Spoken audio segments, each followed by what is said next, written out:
PoK है। भारतीय सेना का अगला टारगेट पीओके है। पाकिस्तान को आज ऑफिशियली अल्टीमेटम दे दिया गया है। भारत सरकार की ऑफिशियल पोजीशन पाकिस्तान के कानों में गूंज रही होगी।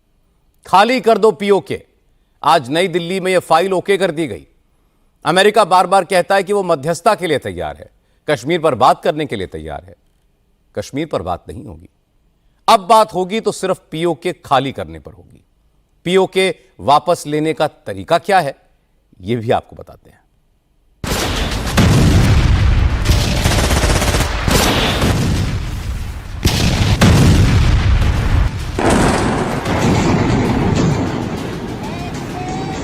इंडिया की बर्बादी तक जंग रहेगी, जंग रहेगी। अल्लाहु अकबर। भारत के पहले प्रहार से पीओके में पाकिस्तान कितना टूटा?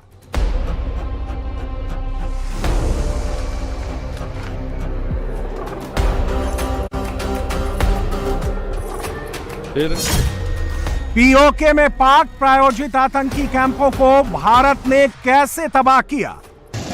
इधर ले आए, जनाजे को इधर ले आए।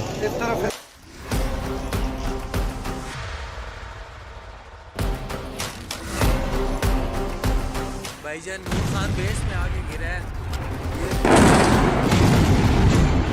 पीओके में भारत ने पाकिस्तान के आतंकवाद की नींव पर इस बार करारा प्रहार किया है। भारत ने पीओके में लश्कर और जैश के 5 आतंकी कैंप तबाह कर दिए हैं।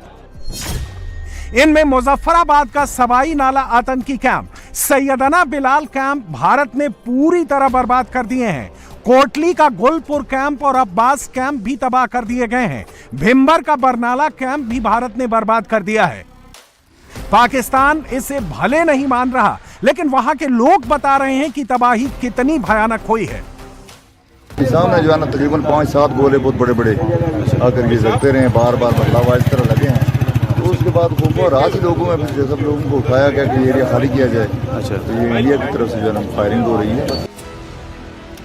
पीओके के इन्हीं आतंकी कैंपों से ट्रेनिंग लेकर लश्कर, जैश और हिजबुल मुजाहिदीन के आतंकी एलओसी पार करके जम्मू कश्मीर में दशकों से आतंक फैला रहे थे। आपके मन में बार बार सवाल उठते होंगे कि आतंकी कैसे एलओसी पार कर जाते हैं जब वहां पर सेना तैनात है।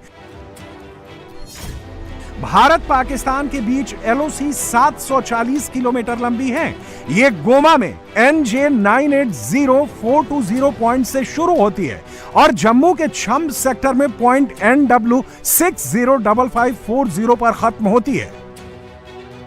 एलओसी पर आतंकियों की घुसपैठ रोकना इसलिए मुश्किल है क्योंकि यहां कई बड़ी नदियां, नाले बहते हैं, ऊंचे ऊंचे पहाड़ और घने जंगल हैं। गोमा से line of control Kargil, Dras, Tithwal, Chakoti, Uri, Hajipir pass, Poonch, Mendhar, Rajouri और नौशेरा सेक्टर होते हुए छम्ब तक जाती है। 740 किलोमीटर लंबी एलओसी 2 बड़ी नदियों सिंधु नदी और झेलम नदी से होकर गुजरती है। बीच बीच में दर्जनों नाले हैं जिनमें पानी का बहाव बहुत तेज होता है।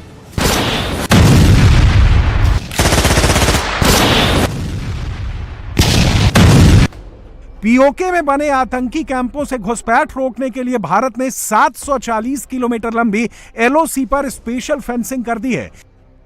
इसमें सिक्योरिटी ग्रिड लगी हुई है, नाइट विजन और इंफ्रारेड कैमरे इंस्टॉल हैं। अब आप सोच रहे होंगे कि जब सिक्योरिटी का इतना तगड़ा इंतजाम है तो टेररिस्ट कैसे घुसपैठ कर लेते हैं। एलओसी पर इस तरफ भारत की सेना तैनात रहती है और दूसरी तरफ पाकिस्तान की सेना तैनात रहती है, जबकि इंटरनेशनल बॉर्डर पर पाकिस्तान की तरफ से रेंजर तैनात रहते हैं और भारत की तरफ से बीएसएफ तैनात रहती है। एलओसी पर पाकिस्तान ने पीओके साइड में बंकर बना रखे हैं।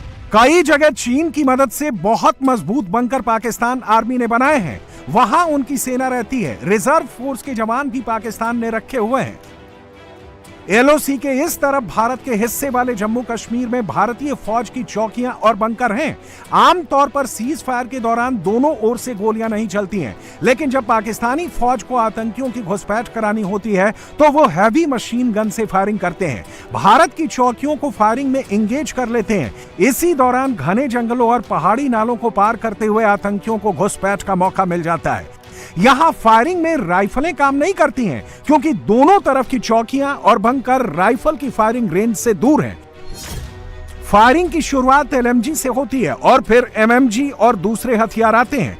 एलओसी पर तैनात भारत के जवानों के पास कार्ल गुस्ताफ जैसे हथियार हैं, जो एक बार में 6 राउंड गोले दागते हैं। इससे मजबूत बंकर तबाह हो जाता है। इसके अलावा भारत की तरफ से 84 mm की मशीन गने और इन्फेंट्री मोर्टार भी तैनात है। इस बार की लड़ाई में भारत ने यहां पाकिस्तान को जवाब देने के लिए तोपखाना भी इस्तेमाल किया, जिसने मुजफ्फराबाद तक आतंकी कैंपों में तबाही मचाई। रात को सोए थे तो 12 बजे शदीद फायरिंग की बात आई, तो हमने देखा तो मस्जिद में ऐलान हो कि उन्होंने कहा ये एरिया खाली कर दो। भारत ने 4 दिन में ही पीओके में पाकिस्तान के आतंकी इंफ्रास्ट्रक्चर की तबाही कर दी है। अब सवाल उठता है कि भारत पीओके कैसे ले सकता है। इसके 2 ऑप्शन हैं। ऑप्शन नंबर 1 बातचीत का, जो अभी भारत इस्तेमाल कर रहा है। ऑप्शन नंबर 2 मिलिट्री का इस्तेमाल कर, मतलब मार कर लेंगे।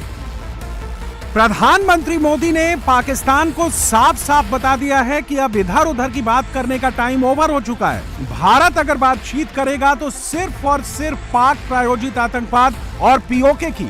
अब पाकिस्तान से पानी और कश्मीर की बात नहीं होगी, सिर्फ पीओके की बात होगी। भारत माता की।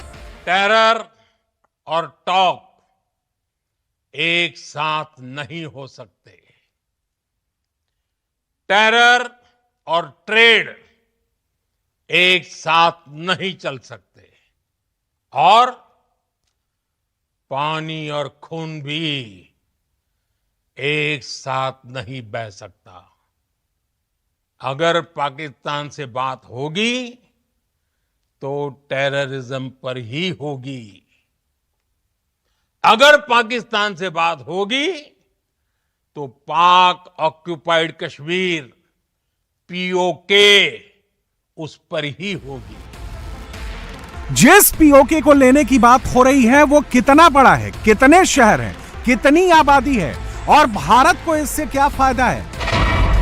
पाकिस्तान के कब्जे वाला पीओके 2 हिस्सों में बटा है। एक गिलगित बाल्टिस्तान, जिसकी राजधानी गिलगित है। दूसरा पीओके, जिसकी राजधानी मुजफ्फराबाद है। गिलगित बाल्टिस्तान का एरिया 64,817 वर्ग किलोमीटर में फैला हुआ है। पीओके 13,297 वर्ग किलोमीटर में फैला हुआ है। पाकिस्तान के कब्जे वाला पीओके भारत के कश्मीर से 3 गुना बड़ा है। गिलगित बाल्टिस्तान काराकोरम पर्वत श्रृंखला में बसा है। पीओके पीर पंजाल पर्वत श्रृंखला में बसा हुआ है। पीओके पूरी तरह से पहाड़ी इलाका है। यहाँ बड़ी बड़ी घाटियां और ऊंचे ऊंचे पहाड़ हैं। पीओके में 8 जिले मीरपुर, भिम्बर, कोटली, मुजफ्फराबाद, बाग, नीलम, सुधानोटी और रावलकोट हैं। यहाँ 19 तहसीलें और 182 संघीय परिषदें हैं। जैसे अपने यहाँ नगर पालिका परिषद होती है। पाकिस्तान ने 1963 में पीओके के गिलगित बाल्टिस्तान वाले इलाके का बड़ा हिस्सा चीन को सौंप दिया, जो करीब 1900 वर्ग किलोमीटर का है। अब भारत ने लाइन क्लियर कर दी है, पीओके से पाकिस्तान दफा हो जाओ, जितना जल्दी हो उसे खाली कर दो, अपने आतंकी अड्डों को समेट लो, वरना अगर भारत ने मिलिट्री ऑपरेशन किया तो पाकिस्तान को बहुत मुश्किल होगी। पीओके को लेकर ना भारत की नीति बदली है और ना ही पॉलिसी में कोई बदलाव हुआ है। Military action from our side was entirely in the conventional domain. This was also made very clear in the defense briefing yesterday. There were some questions also which were asked. There were some reports, however, that Pakistan National Command Authority will meet on 10th May, which we saw, but this was later denied by them. Pakistan FM has himself denied the nuclear angle on record. So, Rishabh, that also answers your question. As you know, India has a firm stance that it will not give in to nuclear blackmail or allow cross-border terrorism to be conducted invoking it. In conversations with various countries, we have also cautioned that their subscribing to such scenarios could hurt them in their own region. Pakistan ने PoK पर अवैध कब्जा करने के बाद न सिर्फ वहां की डेमोग्राफी चेंज की है, बल्कि इस खूबसूरत घाटी को कट्टरपंथियों का गढ़ बना दिया है। आजादी के वक्त पीओके में शिया और सूफी मुस्लिमों की संख्या ज्यादा थी। पाकिस्तान ने कब्जा करने के बाद उन्हें खदेड़ दिया, पंजाब से लाकर कट्टरपंथी मुसलमानों को बसा दिया, फिर आतंकी ट्रेनिंग कैंप बनाकर पीओके को रेडिकल समूहों के हाथों में सौंप दिया। इस वक्त पीओके की आबादी करीब 60 लाख है, 99% से ज्यादा मुस्लिम है। कुछ रिपोर्ट्स में दावा किया गया है कि अब भी वहां 1000 से 1500 के बीच हिंदू रहते हैं। अब सवाल उठता है कि भारत अगर पीओके ले लेता है तो वहां के कट्टरपंथी समाज से कैसे निपटेगा। पाकिस्तान ने यहां जगह जगह आतंकवाद की नर्सरी खोल दी है। यहां से निकले आतंकी ना सिर्फ कश्मीर बल्कि दुनिया के कई देशों में आतंकवाद की जड़ हैं। ऐसे में सबसे पहले पाकिस्तान की आर्मी को वहां से दफा करना पड़ेगा, फिर कट्टरपंथियों का दिमाग ठीक करना पड़ेगा।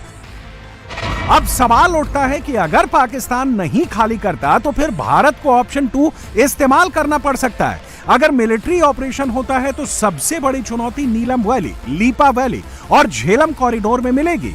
ये इलाके लड़ाई के हिसाब से बहुत दुर्गम हैं। यहाँ बहुत ऊंची चढ़ाई है, गहरी घाटियां हैं। पाकिस्तान की आर्मी और आतंकी संगठन यहां मिलकर काम करते हैं। चीन यहां उनके लिए बंकर, हथियार और ड्रोन देता है। चीन ने यहां पाकिस्तानी सेना के लिए ऑल वेदर यूज वाले बंकर बनाए हैं।